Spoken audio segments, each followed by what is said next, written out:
हिंदी में यूपीएससी की तैयारी से संबंधित प्रोग्राम्स को देखने के लिए सब्सक्राइब करें स्टडी IQ-IAS हिंदी।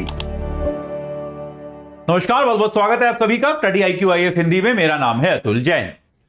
तो भाई, हम सभी जानते हैं कि इजराइल और दक्षिणी लेबनान में एक युद्ध चल रहा है, जिसको लेकर इजराइल जो है लगातार दक्षिणी लेबनान में हमले कर रहा है और वहां से वो प्रयास कर रहा है कि जो आतंकी संगठन है हिजबुल्लाह, उसको दक्षिणी लेबनान से हटाया जाए ताकि इजराइल की जो उत्तरी सीमा है वो सुरक्षित की जा सके।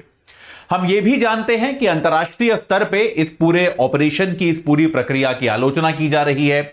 इसको बेहद आक्रामक बताया जा रहा है। ऐसा कहा जा रहा है कि ये जो है अंतर्राष्ट्रीय नियमों के अनुसार नहीं है, और इजराइल लेकिन तब भी इस आलोचना के बावजूद इन ऑपरेशंस को करता जा रहा है। अब क्या हुआ है, इन ऑपरेशंस में एक बहुत बड़ी घटना हो गई है और इजराइल के टैंकों ने यूएन की टीम पर भी हमला कर दिया है।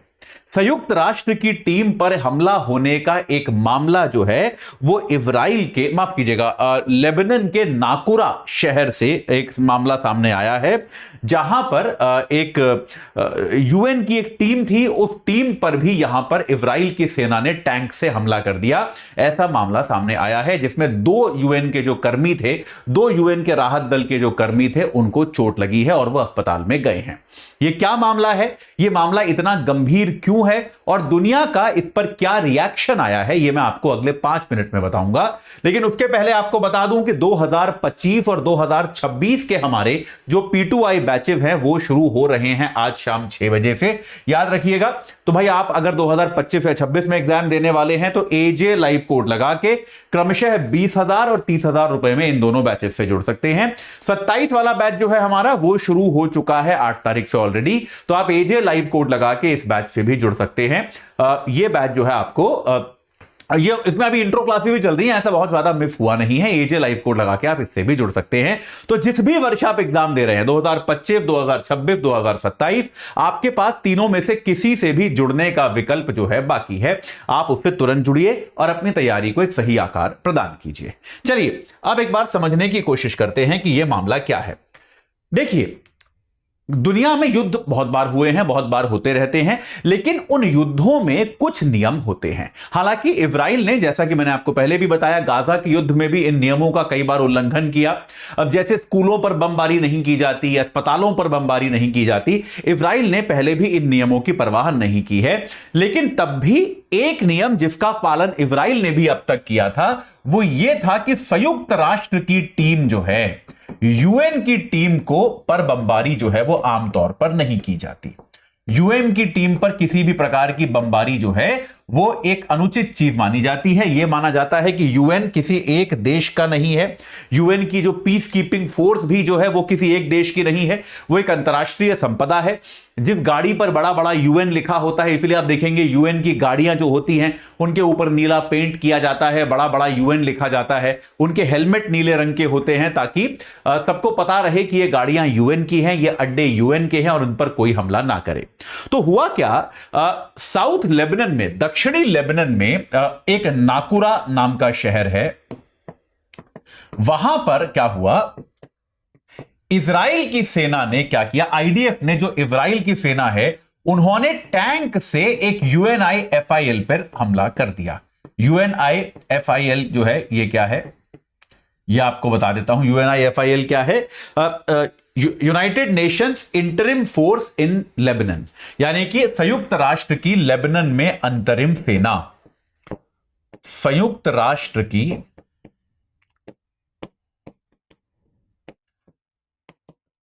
लेबनान में अंतरिम सेना, तो एक तरह की पीस कीपिंग फोर्स है, शांति सेना है एक तरह की, जो यूएन ने यहां पर तैनात की है। और इस सेना में तकरीबन 10,000 लोग हैं। यूएन के तकरीबन 10,000 लोग हैं जो अलग अलग देशों से आए हैं। अलग अलग देशों के सैनिक जो हैं वो यहां पर साउथ लेबनान में तैनात हैं। तो याद रखिए, इजराइल ने अब से कुछ दिनों पहले यूएन से भी अपील की थी, सबसे अपील की थी कि भाई इस क्षेत्र में हम बमबारी करने वाले हैं, कृपया आप जो कीजिए, कृपया आप क्या कीजिए, आप हमारे इस इलाके को खाली कर दीजिए, आप इस क्षेत्र को खाली कर दीजिए। लेकिन यूएन ने इस ऐसे किसी भी खाली करने के निर्णय से इनकार कर दिया। यूएन ने कहा कि भाई हमारा पीस कीपिंग का जो काम है वो चलता रहेगा, क्योंकि वैसे भी युद्ध के समय जो हमलावर सेना होती है उसकी जिम्मेदारी होती है कि वो यूएन के एसेट्स को, यूएन की संपत्तियों को बचाकर रखे। यह जिम्मेदारी हमेशा हमला करने वाली सेना की होती है। लेकिन यहां पर क्या हुआ कि भाई यूएन के ये लेबनान के माफ कीजिएगा, इजराइल के बार बार ये कहने के बावजूद भी यूएन की सेना वहां से नहीं हटी। और उसके बाद क्या हुआ, इजराइल की सेना ने इधर नाकुरा में इनके एक कैंप के पास टैंक से हमला किया, बमबारी की, जिसमें 2 ऐसे जवान जो हैं जो इस यूएन की टीम के अब तक थे, 2 ऐसे यूएन की टीम के जवान जो हैं वो जख्मी हो गए हैं, 2 लोग जो हैं वो घायल हुए हैं, अभी वो अस्पताल में हैं। ये कहा जा रहा है कि खतरे के बाहर हैं, लेकिन अभी तब भी अस्पताल में हैं। दोनों घायल जवान जो हैं वो इंडोनेशियन हैं, इंडोनेशिया के हैं। दोनों घायल जवान जो हैं ये इंडोनेशिया से हैं और यूएन पीस कीपिंग फोर्स का हिस्सा हैं। और यूएन में ये जो है ये एक बहुत ही यूएन के लोगों पर हमला होने के बहुत ही रेयर मामले सामने आते हैं। ऐसे में ये मामला सामने आने से दुनिया भर में खलबली मच गई है। यूएन के जो महासचिव हैं एंटोनियो गुटेरेस, उन्होंने इस पर कड़ी आपत्ति जताई है। उन्होंने इजराइल को चेतावनी दी है कि ये चीजें हम बर्दाश्त नहीं करेंगे, हमारी सेना, हमारे लोगों, हमारे कर्मचारियों पर होने वाला कोई भी हमला हम बर्दाश्त नहीं करेंगे। इंडोनेशिया, जहां के ये दोनों नागरिक थे, जो लोग भाई जिनको घायल हुए हैं, इंडोनेशिया ने यह कहा है कि यह हमला एक बार फिर से सिद्ध करता है कि इजराइल अपने आप को अंतरराष्ट्रीय नियमों से ऊपर मानता है। इजराइल यह मानता है कि अंतरराष्ट्रीय नियम जो हैं वो उसके लिए लागू नहीं होते, वो इन नियमों से कुछ ऊपर है। ऐसा एक विचार इजराइल अपने बारे में रखता है, जो कि उचित नहीं है, जो कि गलत है। इसके अलावा इटली ने बड़ा सख्त रिएक्शन दिया है। इटली के विदेश मंत्री का बयान सामने आया है, जहां पर इटली ने यह कहा है कि यह तो वास्तविकता में एक युद्ध अपराध है। इटली ने यह कहा है कि भाई इसको जो है एक युद्ध अपराध की तरह ट्रीट किया जाना चाहिए, क्योंकि किसी भी प्रकार के आक्रमण में अगर आप यूएन की संपत्तियों पर हमला करते हो तो इसको तो युद्ध अपराध ही माना जाना चाहिए और कुछ नहीं माना जा सकता।